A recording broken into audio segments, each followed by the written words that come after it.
నాకు first cinema industry ఎలాంటిది అని అడిగితే కోట శ్రీనివాసరావు గారు చెప్పాడు, ఈ నా కొడుకులు దొంగడగులుకున్నామా, వీళ్ళు గట్టు మీద కూర్చుంటారు, ఇదుకుంటూ వస్తారు, ఆడొస్తాడు ఆడు మునిగిపోయాడు అంటారు, ఆడొచ్చాడు ఒడ్డుకొచ్చాక భలే వచ్చేవారని అప్పుడు తీసుకెళ్తారట. అప్పటిదాకా ఒక్కడు కూడా చెయ్యి పెట్టడం కానీ కర్ర అందించడం కానీ తాడేయడం కానీ అప్పుడే చేయడు, మునిగితే పోయాడు అనుకుంటారు. ఇక్కడ గట్టెక్కాక నీకు వాల్యూ అనుకుంటారు. ఈ సోషల్ మీడియా వాళ్ళు కూడా అంతే, వాళ్ళు ఏమి వాళ్ళంత తుంటరు కదా, వాళ్ళు ప్రపంచాన్ని అవ్వలేరండి.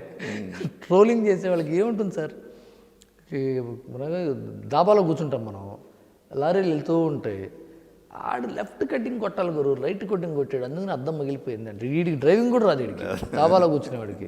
అలా ఉంటుంది. ఈ సోషల్ మీడియా వాళ్ళకి ఏముంటుందండి, ఊరికి సలహాలు చెప్పడమే కదా. Vishnu correct, Manoj correct, Allu Arjun correct, Chiranjeevi correct, ఏముంటుంది వాళ్ళకి ఇష్టం.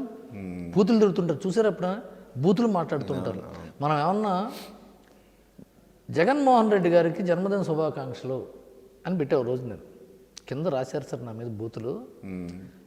అసలు ఎంత ఘోరమైన బూతులు అంటే అమ్మలక్కలే, ఇంకా దారుణమైన బూతులు, ఇక్కడ ప్రెస్లో మాట్లాడుకోలేని బూతులు.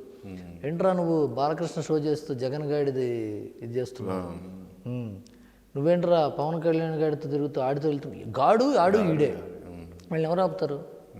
వాళ్ళలో కొద్దిగా పాలిష్డో లేకపోతే ఇంకా పనిలేని వాళ్ళు trolling. Social media I don't really.